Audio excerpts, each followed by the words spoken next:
So after watching the movie Do I Sound Gay, I actually realized it taught me a lot about an aspect of the gay community which I wasn't aware of. This aspect, which also is pretty much the main theme of the movie, deals with the protagonist slash director kind of like trying to get rid of his gay voice. This theme is pretty interesting because, like I said, I was very unaware of just how many gay men this sort of internalized oppression affects.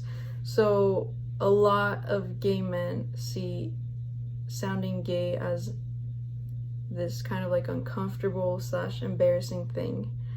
And sadly enough, I would say the root of this issue is due to sexism. So if you go to minute 12 of the movie, we have one of the bystanders being interviewed, and he sets up an example. He says, like, okay, so we have men are up here and then women are down here.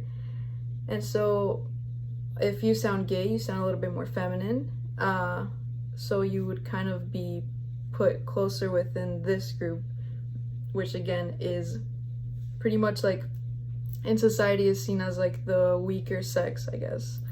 Hopefully that's kind of changing, but it's been like that in society. So we have that example, and then there's another example later on in like minute 16 where another gay man is being interviewed, and he says how in his words, it felt so good to be told that he sounds straight. And to him that was very confusing because he had already come to terms with his own sexuality. So for somebody to tell him he sounds straight and for him to like be proud of that was very confusing to him.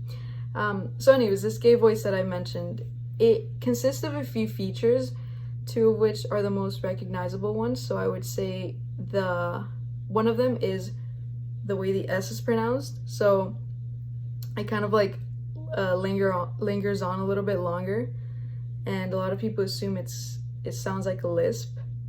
And then the vowels also linger on. So a sentence such as like, oh my god, yes. In a gay voice, it would be like, oh my god, yes.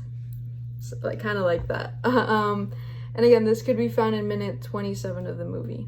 But this movie relates to my field because as someone that wants to be a speech pathologist in the future, if I do end up working with people like teenagers and up, I could end up encountering someone such as the protagonist of this movie that wants to get rid of their gay voice, or something similar such as maybe a transgender individual that comes in and they want to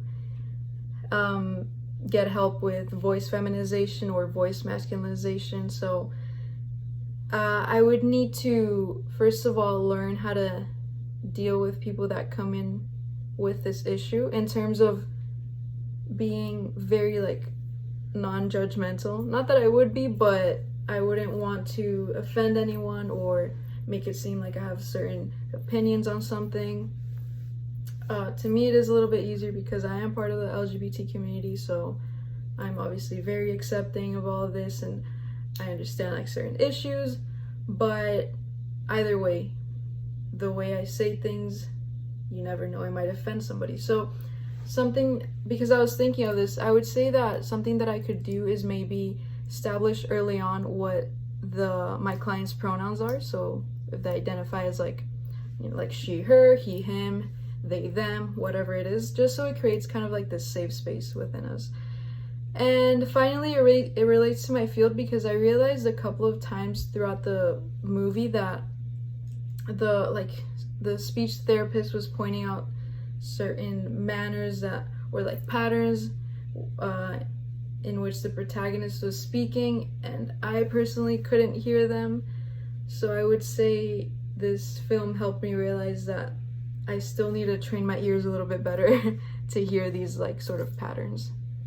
But yeah, thank you.